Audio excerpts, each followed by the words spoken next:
baik Bapak, mohon maaf ya mengganggu waktunya sebentar.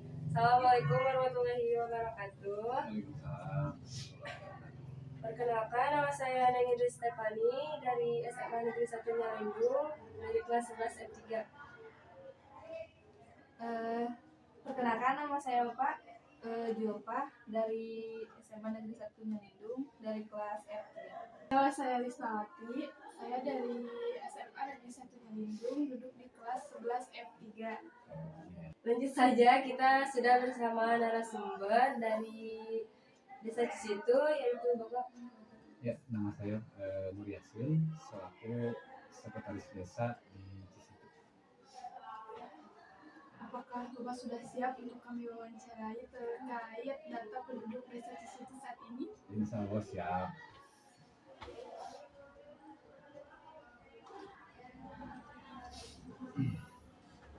Oke, langsung saja ke pertanyaan pertama ya Bapak.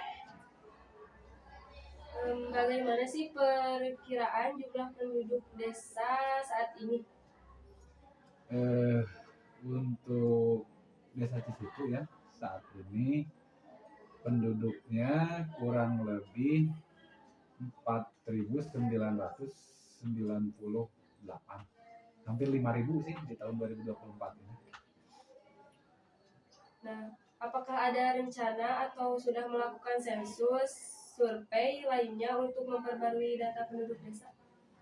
Oh, untuk kaitan data penduduk ya, kalau di desa itu kan sensus itu tidak ada sensus ya, karena kalau misalkan untuk kaitan sensus itu ada Badan Pusat Statistik ya, tetapi untuk di desa itu kaitan dengan data penduduk itu desa mengambil sumbernya dari para ketua RT. Jadi ketua RT itu dalam tiap 1 bulan itu melaporkan kepada desa melalui kasih pemerintahan. Selanjutnya oleh kasih pemerintahan itu direkap ya data penduduk per RT.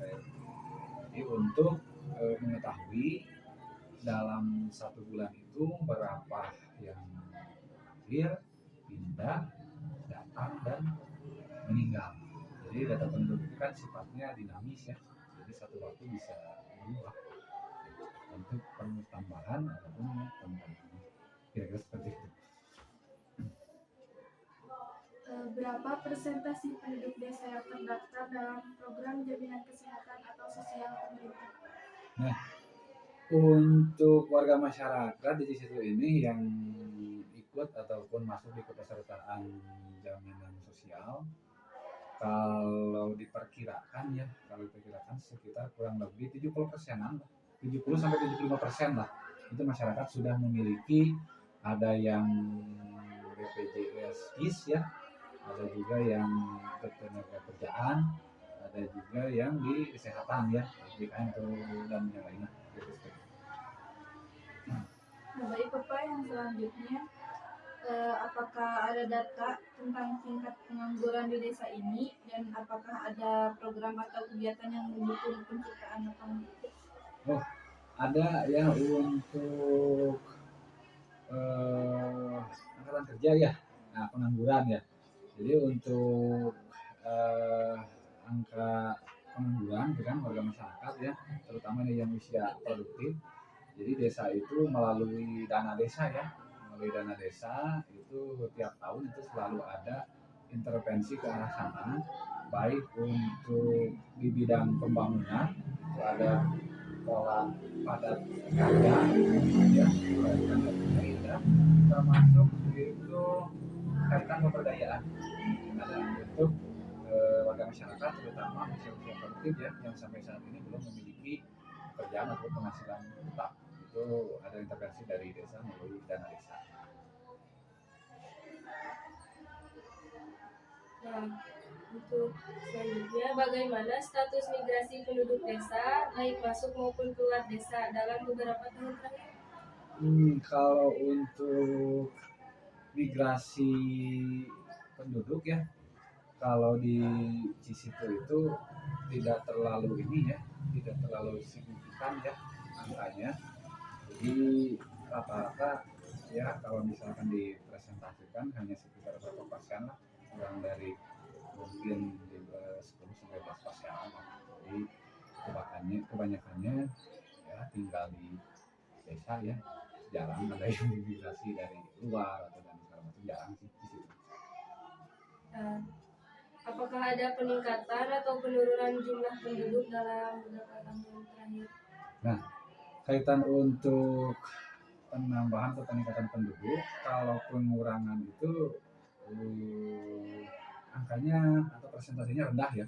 Nah, tapi tiap tahun itu malah bertambah ya. Jadi bertambah, jadi antara angka kematian ya dengan angka kelahiran itu jadi lebih besar angka kelahiran.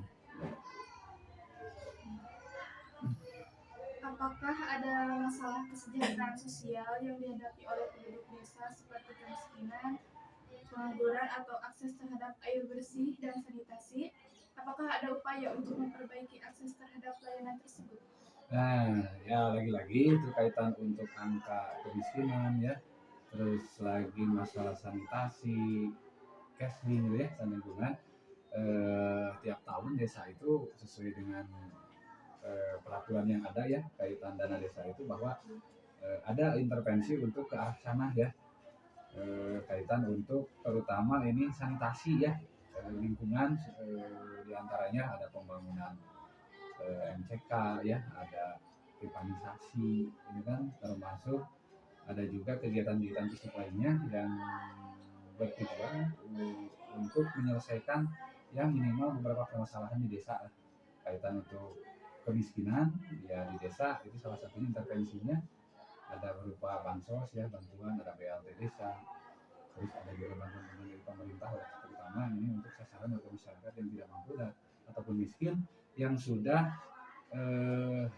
terdaftar mungkin di, kalau yang bansos dari pemerintah itu kan terdaftar di DTKS ya, terpadu kesejahteraan sosial, tetapi kalau untuk yang dari desa yang berupa BLT desa untuk bansos itu kan itu warga masyarakat tidak mampu atau miskin tetapi tidak termasuk di dalam DTKS atau belum menerima bantuan apapun. Nah, di situ desa masuk untuk ya sedikit lah meminimalisir lah terkait masalah kesejahteraan sosial di samping program-program atau kegiatan lainnya yang menyangkut ataupun mengarah ke hal itu. Nah, Bapak, yang terakhir, bagaimana strategi desa dalam merencanakan pembangunan infrastruktur dan layanan publik yang mengakomodasi kebutuhan penduduk yang ada dan yang akan datang? Nah, ini kaitan untuk strategi ya. Untuk strategi kaitan pembangunan desa itu pedomannya itu kepada RPJM desa ya, pembangunan jangka menengah desa. Jadi di desa itu kan sudah ada rencana kegiatan untuk jangka waktu 6 tahun ke depan. Itu berasal dari visi misi kepala desa yang telah diselaraskan ya dengan RPJMD kabupaten tentunya. Dan untuk kaitan pembangunan itu sudah ada ya di situ berdasarkan dari usulan-usulan masyarakat, terutama ini usulan-usulan yang nanti akan dibangun itu yang menjadi skala prioritas yang memang diperlukan ataupun dibutuhkan ya untuk mengatasi hal tersebut untuk strategi ke depannya seperti itu. Ini yang terakhir ya, Bapak. Adakah aktivitas atau acara sosial budaya yang diadakan untuk mempererat hubungan antar penduduk desa? Nah, ini ada ya kaitan untuk acara-acara ya. Kalau di desa itu kan ada yang namanya kegiatan PHBN, ada ya untuk merat itu semua masyarakat, para